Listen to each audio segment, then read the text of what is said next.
Goff comes under center to put his hands to his head and bark out a command. Now he backs up into the gun. Silent count, has the snap. Scrambles to his right and throws. Gurley in the flat. Gurley at the 10. Gurley goes in. His 4th touchdown of the day. 3 on the ground and now 1 through the air. Sean McVay celebrates. Gurley going off in Seattle. Let's go sideline to sideline with Peter King, NFL insider for Mad Dog Unleashed. Manning's back again, and he goes over the middle. He completes it. The razzle-dazzling. It doesn't work. The tackle is made on Roger Lewis, and the game is over, and the Eagles have clinched a first-round bye. It wasn't easy. It wasn't artistic. It wasn't even all that good. Peter has covered the NFL for over 30 years. He's the godfather of NFL writers, and he's now editor-in-chief of his own website, theMMQB.com. What a day at Everbank Field. Fans, you've waited a long time for this. Enjoy every moment of it. The Jacksonville Jaguars, at 10-4, winners of 7 of their last 8, are headed to the NFL playoffs. There's no better place for NFL conversation than Peter and Doggy's weekly chat. Goal to go from the 6. Roethlisberger under center, drops back. He pumps, he throws to the middle. It's back incomplete. Intercepted by Harmon. Deflection to Harmon. An interception of the end zone. The Patriots. That was a strange finish, but there you have it. Poorly put together by Eddie Erickson and our good buddy Colin Schmelling. But we take you home with the great Peter King. Peter, welcome. How are you today, pal? Okay? Everything's going great, Chris, and yourself? I love the way you say that. Things are good. We'll get to the holidays a little later on. I'm sure you know this. The Packers put Aaron Rodgers on IR, so he will not play the last 2 games after Atlanta, of course, knocked off Green Bay by beating Tampa last night. Pete, lots to do. Based on the decision-making, let's get to the gorilla in the room. Based on the decision-making in a rule, that was not a catch. I'm with Eli Manning on that. You can change the rule all you want, but based on the letter of the law, James did not get across the end zone cleanly with that football at the end of the Pittsburgh-New England game on Sunday. You agree with that, I expect, correct? Yep. Yeah, I mean, it sure looked like a catch and a touchdown in live play, but after the replay goes, my gut feeling is that if you showed 10 replays, you showed a replay from every angle, because Mike Pereira always used to say, you show it to 50 people in a bar, you need to get all those people to agree, then you ought to change the call. I think 45 would probably agree, or 40, because the ball wasn't like it popped up, but it clearly moved. And by the letter of the law, you've got to reverse it. But I think this could be. I'm not saying it will be, but I think this could be the one that finally gives momentum to make a rule change. But I think one of the problems, Chris, is that the NFL 2 years ago brought in about 15 people, football experts. The Bill Polians, Chris Carter, Randy Moss, Fred Biletnikoff even. They came into New York for a few days, right? Because they had this crisis about nobody knows what a catch is, and the NFL basically showed them tape for a couple of days, and they came out almost unanimously and said, the rule as it is right now is the best rule that you can have, and you're always going to have some catches. You're always going to have some situations that just don't look right. Well, here's the problem, Pete. They can't change it now because I finally now understand as a fan what is a catch and what isn't a catch. Now you're going to change it back. You're going to confuse me further where I'm going to be. I have no idea. At least now I know. I don't think you ought to change it in a major way if you do. And I'm not even sure you should change it. But in my opinion, Chris, on the Jesse James catches the ball, knee goes down, but because he hasn't been contacted, he can still make a play on the ball. He can still go. He can still, move forward. He moves forward. He lunges across the goal line. The ball pierces the goal line. And my only possible suggestion is for it to be a touchdown when the ball pierces the goal line. And that's all. That's the only thing I would say. Basically, a couple things happened. He caught the ball, he turned to move forward, his knee hit the ground, and he went forward with the ball. And I'm guessing, it's just going to be a guess, that it was about from the time that he caught the ball to the ball hitting the ground. I'm not saying time, but the distance was probably about 3 yards, 2 yards at least, before the ball, got dislodged. That's the whole issue right now, quite honestly. In my opinion, that's about all you can do to change it, but I don't think you should change it drastically. Yeah, I generally agree with you. I'm finally gotten used to it. Now I know. Before we let's not break down the actual Roethlisberger Tomlin. We've done it in a million days. You've heard it all too. Let me just ask you this, because it is interesting. And Belichick would have gone for it. And 2 quarters brought it to my attention, so I'm not even the guy who came up with it. So let's give Hayden and let's give Eric and Long Island the credit. But on 4th and 1.5, right around there, with about 2:10 to go, 2:02 to go, Tomlin had a 4th down at his own 28-yard line, up 24-19. First down there, the game is over. He punts. Would you have gone for it? I absolutely would have punted. You would have? Yeah, I would have punted because, look, the way I sort of looked at that play right there, and I totally understand the logic of going for it. If you're the Patriots right there, okay, just remember there's one other little point about this, okay, because I think a lot of people would think, okay, go for it because you've got probably a 60-40 chance of making it. Maybe you got 70-30 chance of making it, but you've got a pretty good chance of making it. So if you do make it, the game is nearly over. The Patriots can still stop the clock. I think 3 more. No, times. twice. They had used the timeout. No, It was twice. Yeah. 2-minute warning too. Oh, that's true too. They got 2-minute the warning. 2-minute warning. Yep. So my feeling is, you after that might have to make 2 more first downs to end the game. So, but be that as it may, my whole point about this is that if you basically went for it and didn't make it and gave the ball to the Patriots, let's say with 2:10 left, let's say, okay, that's what it would have been about. It might have gone down to the 2-minute warning, obviously, if they ran the ball. But let's say they get the ball with 2:10 left. So the Patriots then, there's 2:10 left, and I believe the Patriots would have had 2 timeouts and all that. But what would have happened is the Patriots wouldn't have tried to score right away. Yeah, they would have made sure Pittsburgh would have tried didn't to milk the clock. Right. So, in other words, if you're Pittsburgh and you miss that right there, I don't want to say virtually certain, but it's highly likely you're going to lose the game in regulation. But you have a Hall of Fame running back. You have a Hall of Fame quarterback. Brady will come back and bite you in the rear end. They just kicked the field goal. You're a yard away from getting everything through Pittsburgh in January. You're 4 feet away, but yeah, I get the argument.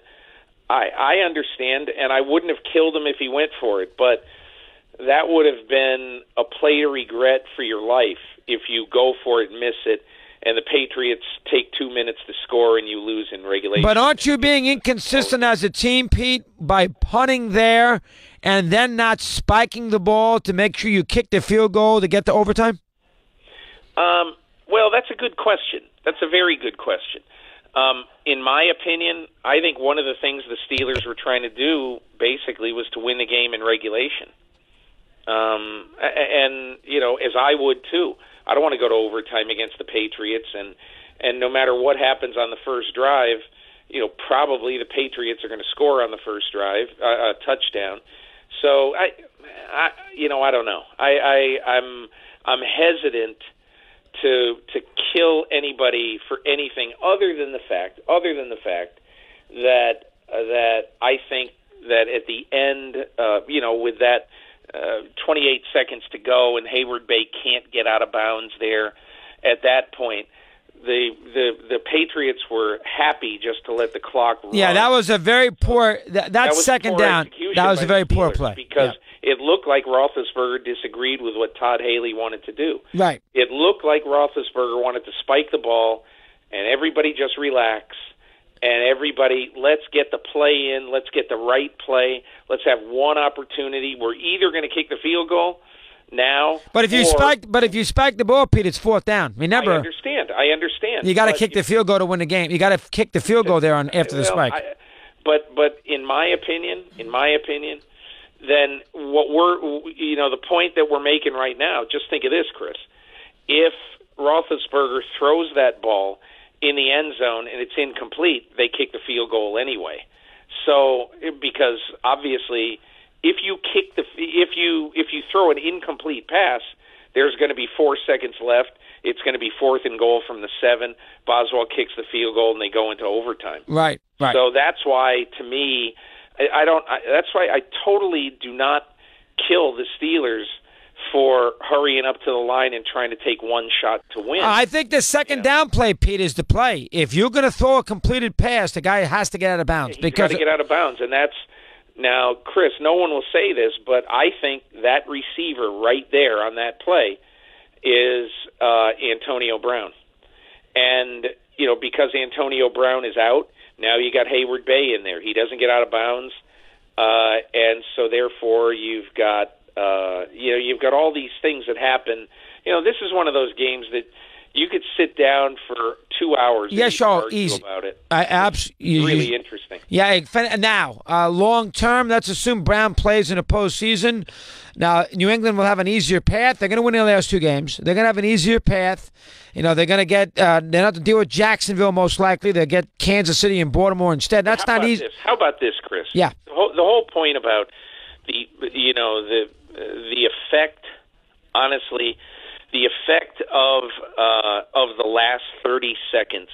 Oh, it's amazing. A regular season game in Week 15. Yep. That the Pittsburgh Steelers had 2 golden opportunities to win home field in the AFC playoffs, and they lost them. Yep. And they also had an opportunity to make the New England Patriots play a wild card game, a veteran team to play a wild card game, and then have to go on the road twice to get to the Super Bowl. And they have never done that. They have never had to play that wild card game and get to a Super Bowl. Remember that. They have never had to do that. And instead of that, the Patriots probably get the bye, and then they play 2 home games. Right. And the Steelers beat the Matt Castle Patriots in 2008. And other than that, they've not been able to win in Foxborough with any regularity at all. So this was just an absolutely for the AFC playoffs, just an absolutely gigantic. Oh, it sure was. Plus chances. Now I know Baltimore will be dangerous, but they have to play Jacksonville, and I want to avoid them if I'm Pittsburgh or New England. Now let's do another big picture thing, Pete. And I think I started the show with it today, and you guys did a big cover on it last week with all the injuries. The NFL, the last 2 weeks of the season, Pete, there's nothing happening. I mean, I can't find a game for NBC in Week 17. The Chargers losing Saturday night killed the AFC West because KC will beat Miami to clinch. Last night, Atlanta beats Tampa, which throws Rodgers out of the mix, kills Green Bay, and Atlanta now will play Carolina with the Panthers nothing to play for in Week 17. They'll win that game, and that will obviously kill the other scenarios there for that 6th seed in the NFC. The playoffs will be good, but there will be no drama in the NFL these last 2 regular season weekends, Christmas Eve, New Year's Eve, based on the results in the last couple of weeks. What's your take on that? I haven't looked at it enough to know that there won't be a win and you're in that last week. But if not, Chris, what they're going to have to do is they're going to have to play a game where one team has the playoffs riding on that. Obviously, NBC and the NFL want to have a thing where it's a playoff game. The last game of the season is a playoff game. But you're right. It looks like that's not going to happen this year. Well, think about it, Pete. I mean, right now, you have 10 teams really who are in the playoffs. With 2 weeks to go. That's an awful lot this late in the year because New England, Pittsburgh, Jacksonville, Kansas City beats Miami. That's 4. So that's 4 in that conference, and Baltimore's going to make it. That's 5. And then you got Philadelphia, Minnesota. The Rams is 3, and Minnesota, Carolina is 5. I mean, those 10 are going to be in the postseason, and we still got 2 weekends to go. I don't think I've ever seen that in the National Football League. It is pretty amazing. I mean, who knows? what they may end up doing is looking at a game, and let's just say it is, Carolina at Atlanta, and just for argument's sake, let's say it's Carolina at Atlanta. The NFL might just say, okay, one of these teams, they need a game with something on the line that forces each team to play for 4 quarters. Well, I agree. Yeah. Now, here is your question about Carolina, Pete. You know I love this. Yeah. Carolina and New Orleans, I think, are going to be tied going into Week 17. I think both are going to win this week. That makes them 11-4. Normally, the NFL Week 17 wants these teams playing at the same time. Right. Now, NBC, based on what you just said, might want Carolina or Atlanta. Oh, but, I mean, I have no idea. I'm totally. Well, let's just say let's just say that's the case. Yeah. What does the NFL do? The NFL, that's unfair. That Carolina knows what the Saints are up to. So if the Saints win in Tampa, they give everybody a week off. Yeah. And the Saints had to bust their rear end to make the playoffs. That's competitively not fair. You know what really is the best solution? Quite honestly, the best solution is Dallas having something to play for against Philadelphia, because that answers a couple of things.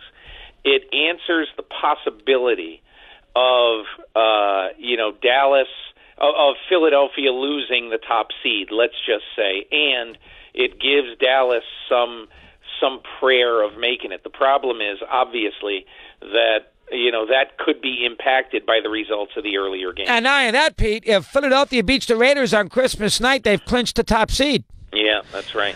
So, I mean, it's a tough situation. Really a tough situation. Well, let me ask you. You know this. You know the league. NBC wants Carolina or Atlanta, but the Saints also play, and they want to play both Carolina and the Saints at the same time. What does the league do? You're asking me right now, and I have no idea. My gut feeling is they'd play them both on Sunday night, but... That's what I said, but can they do that? I don't have any idea. It's fast, Peter. It's fast. It's very interesting. All right, now we get that done. Let's do a couple of other... You know what, Chris? There's one other scheduling thing that you'll get a great kick out of. Let me hear it. All right? So what do you think would have happened if the New England Patriots had to play a wild card game? What I think the league would have done is they would have played them on Saturday night. Okay? Yes, I agree. So that continues to say how huge an impact that call was. That the overturn of that call, because now I think the Patriots would have had to play a short week playoff game with a quarterback who, it's been documented, has been missing practice time because of a sore Achilles, and you got all these other veteran guys on that team. I mean, the Patriots just absolutely unequivocally got a tremendous break. Oh, they did. I don't mean that. I don't mean it's a cheap break or anything like that, because I think the calls were correct. But the Patriots are really fortunate because now, instead of having to win in Week 17, for seeding purposes, and then playing a short week wild card game against, let's say, for the sake of argument, Terrell Suggs. I mean, they really kind of got saved by that. They did. A lot to talk about quick. I know you got to go. I'll just run them by you. Very disappointed in Rivers. Very poor second half with everything on the line in a big game where he hasn't played many of them. Very shocked that the Chargers are that bad against the Chiefs late. What's your take on that? I couldn't believe it. I mean, I couldn't believe that the Chargers no-showed. And a couple of weeks ago, I was talking to Anthony Lynn, the Chargers coach, and he said, really what happened early on is he said it's a cliche, but you have to teach people how to win, how to make winning plays. And he said it's still bugging us because I talked to him right after they made those dumb plays in Jacksonville where the safety, I think Trey Boston, intercepts the ball and goes down instead of trying to advance it. And that ended up giving Jacksonville the ball back again and giving them a chance to tie or win the game, which they did. But I think the Chargers really. I think that was a crushing disappointment to everybody in that organization and to people in the NFL because look, it's not that anybody is rooting against Kansas City or anything like that, but we've seen this movie before. They have. I thought it was let's have some new blood in the playoffs. 100%, Pete. I'm with you. All right. Did you have an issue with the spot with the index card? You've done a lot of stories. You've done a lot of good stories on Stecher, whatever his name is. Yeah. Yeah, you love him. Did you have any issues the way they handled the spot in the Raider game? I never heard of this before. I never in my life heard of using an index card to see if the ball was so close to the chain that it was touching the chain.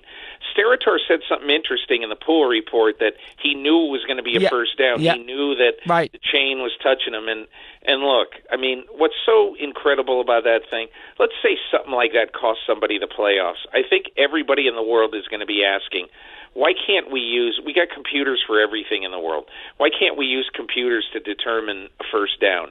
That's so archaic to use a chain gang on the sidelines. It's just, it's 1930s and it's cute and everything, but really, if it ends up costing somebody a game one day, I think it's going to be absurd. All right, Marvin Lewis, does he survive or no? No, I don't think he's so. out. Okay. Adam Schefter, nailed it, I think, and if you're the Bengals, no matter what they say, really, it's 15 years, 7 playoff appearances, 0-7.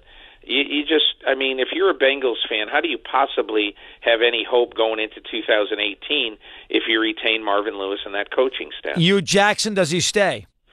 I think Mike Florio at Pro Football Talk raised a great issue, which was the Bengals and Browns should trade Hugh Jackson going to Cincinnati, where he is beloved by the 2 quarterbacks, by A.J. McCarron and Andy Dalton. And then John Dorsey, the Cleveland GM, gets to hire his own guy. If I were Cincinnati and I didn't know who I was going to hire and how they might fit in Cincinnati, I'd trade a 3 for Hugh Jackson. I think that's fair. All right, I don't know. Fair. I hadn't thought of that. All right, Malarkey, Tennessee, if they fell apart and not make the playoffs, is he out? I think he'd be out if they don't make the playoffs. You do? Yeah. All right, another one. Garoppolo, the Niners found their quarterback. Did the New England Patriots actually, Belichick, make a mistake in that trade, not trading him at the draft to get a higher number 1 pick? Well, no. I wouldn't have traded him. I wouldn't have traded him now. I would have taken my chances at the end of the year and seen what happens. I mean, I think Garoppolo's way too valuable to trade for the 35th pick or whatever that's going to be now. Geez, they keep winning. It might be the 38th pick, So I don't know, Chris. I'm a huge Garoppolo guy because those quarterbacks are so valuable. I would have taken my chances to see what kind of chance I would have had of being able to sign him in the offseason. Good point, Pete. You enjoy the holidays. I'll be on day after Christmas. You'll be bouncing around the grandkids. If you're available, we'd love to have you. Thanks so much, pal. Appreciate it. Sounds great, Chris. Thank you. You take care, Peter King, as far as the NFL is concerned. So Garoppolo, the Niners have found their quarterback. No question about it. 25 after.